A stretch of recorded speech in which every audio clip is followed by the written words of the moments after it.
Everybody, it's Mitch, and welcome to my next video. Today is Friday, which of course means it's time for another Dungeons and Dragons description video. And today we will be talking about the Shadowcraft Mage from the Races of Stone. So, what is the Shadowcraft Mage? Well, first off, basically you have to be a gnome to get in. So there's definitely a racial requirement, like a lot of these ones in the Races of Stone, a lot of the ones in the race books, which is what I'm working on now. Anyway, so basically these guys are like illusionists to like the extreme. So yeah, these guys are like super illusionists. Basically, they get, like I said, you got to be a gnome. You have to have bluff 4 ranks and hide 4 ranks, because these guys, they don't like to show their face. They're always hiding, and when they're not hiding, they're like pretending there's somebody. They're like hiding and then also pretending like they're like disguising themselves. They do all sorts of stuff to keep people from knowing who they are. Feats, spell focus illusion, so you have to make your illusion spells a little better. And spells, you have to be able to cast at least 3 illusion spells, including at least 1 shadow spell of 4th level or higher, which pretty well requires that you go arcane. If it wasn't for that, you'd be able to go divine, but because of that you can't. They get some skills, not a ton, 4+ int. Their list is pretty small though.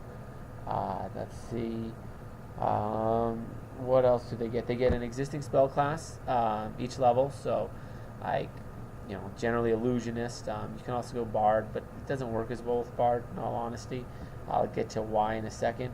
But one is the fact that the existing spell class, bards, just their spell casting doesn't improve as fast as like the wizard or the sorcerer, which wizard is probably the better way to go.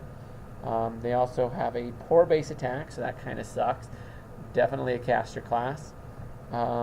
Poor fortitude, poor reflex, again, not that great.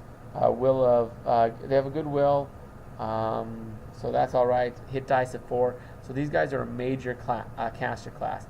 These guys are not combat characters at all. They're all about their spells. Let's see. They get Cloak of Shadow at 1st level, which basically what Cloak of Shadow does is it lets it basically gives them a concealment. So like they can turn it off and on at will as many times per day as they want. It's easy enough for them to do. But when it's on, basically they get a concealment equal to 15% plus class level. So it starts out at 20.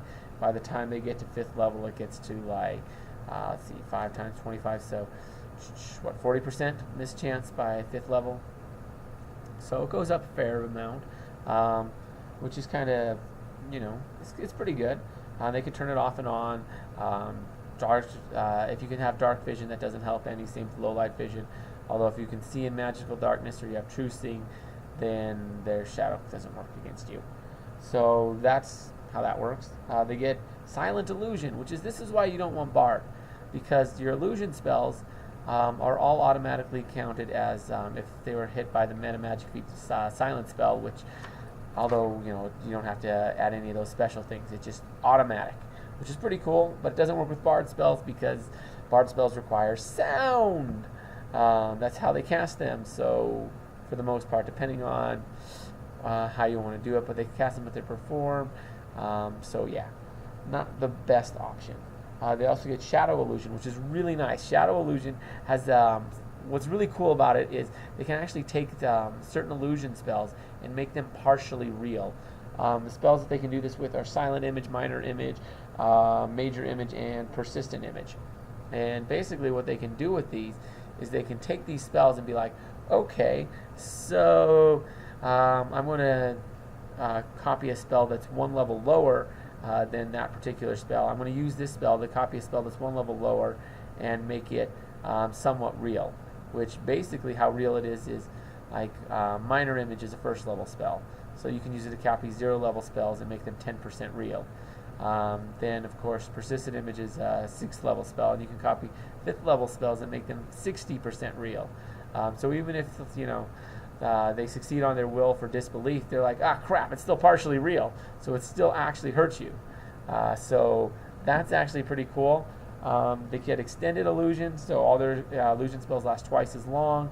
Eventually, that's not till I think like 4th level. Then at 5th level, they get powerful shadow magic, which it buffs a couple of things. It buffs all their shadow spells, plus it also buffs all the shadow illusions and makes them even more real. So one, it'll make the saves harder. It'll make them saves harder to get. So instead of being 5% likely, basically it ups everything by 20%. So you're 20% more likely to succeed. And on top of that, it also makes them 20% more real. So you can get things that are you can make them very, very real. So that it's like, yeah, they're not real. It's actually 90% real. So or like 80% real. You might want to reconsider that. It's pretty close to the real thing. So that's actually really cool about them. And of course they get their spell casting. So definitely a really cool way to go for a gnome illusionist. Just has that twinge of making them, they hide a little bit better, and on top of that they can make their illusions more real. So yeah, there's not a whole lot more to say about these guys though.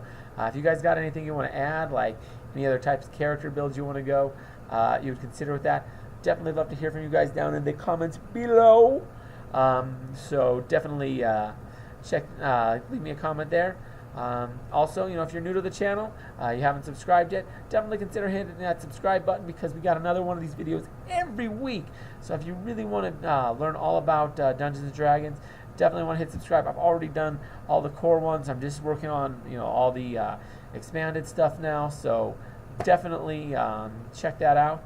I've also got Naruto character reviews every Saturday, so tomorrow, and additional videos on Sunday and probably other days as well. I've probably already got that by now.